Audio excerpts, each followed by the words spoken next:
Let's talk about the best foods that can help clean out your arteries. We're talking about a problem that involves the inside of the layer of your arteries.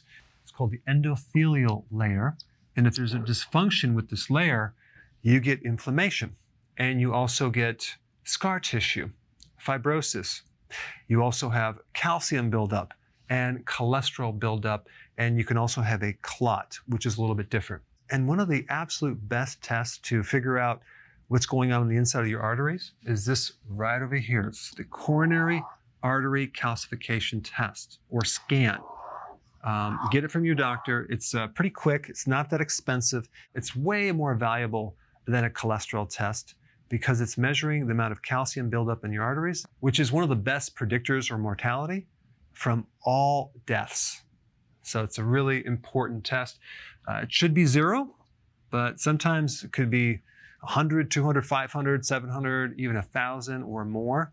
The key is if you find it is very high, you want to apply what I'm going to show you and then retest it every several months to make sure it's going down. All right, starting from number 1, you want to make sure that your insulin is normal. Okay, you don't want it too high.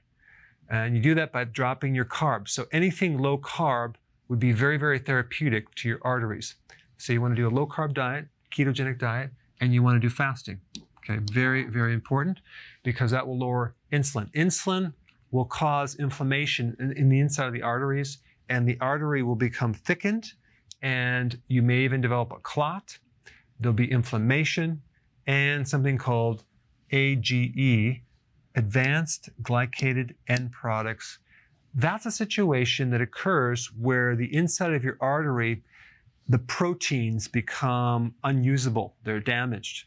And you get this from consuming too many carbs. And you can also get it from consuming like too many omega-6 oils, which I'll mention in a little bit. So this would be number 1. This is probably the absolute most important thing. You must handle this or these won't really work. Number 2, you want to consume foods high in vitamin K2, like natto, which is a fermented soybean, or liver. It could be beef liver, chicken liver, eggs, definitely the yolk, grass-fed butter, grass-fed beef, sauerkraut, maybe a little bit of hard or soft cheese that has vitamin K2. But vitamin K2 is all about keeping the calcium out of the arteries. All right, number 3, this is not a food, but it's a very powerful antioxidant. Tocotrienols is different than tocopherols. This is the vitamin E complex. Tocotrienols are 50 times stronger than tocopherols. Now, if you're consuming green leafy vegetables, you're going to get a good amount of vitamin E. So you can also do that. But if you actually have damage inside your arteries, tocotrienols would be something I would highly recommend because they're very, very powerful. They can stop the fibrosis or scar tissue from getting any worse, and it gets rid of free radical damage. All right, number 4, decreasing omega-6 fatty acids. So you need to get rid of the soy oils, the corn oil, the canola, the cottonseed out of your diet, and replace that with omega-3 fatty acids. Fatty fish, salmon, cod liver oil. You can do walnuts, which has a precursor to omega-3. And also make sure that if you're doing meats, they're grass-fed. It has higher amounts of omega-3 fatty acids. And number 5, to decrease the stiffness of the arteries, which can then lead to high blood pressure, you want to have enough potassium in the diet. Potassium keeps the arteries nice and soft. The problem is most people don't consume enough salad or vegetable to be able to have enough potassium, and they're usually low. An average American has about 1.5 cups of vegetable per day, when in fact they need at least 7 or more.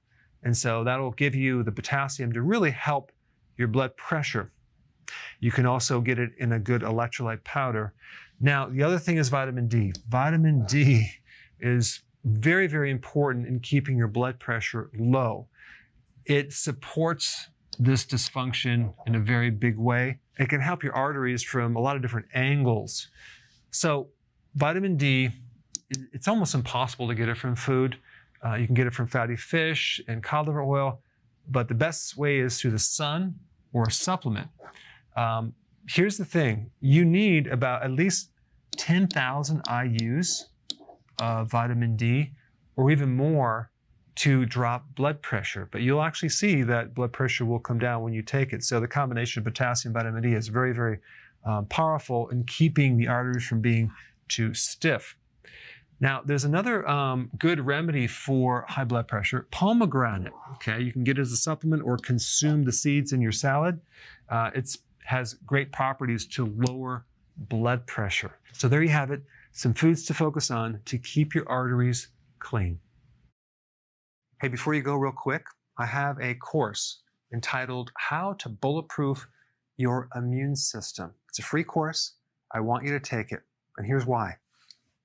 Here's you. Here is your environment. Everyone is focused on this over here, avoiding your environment. But what about here? What about strengthening your immune system? That's what's missing.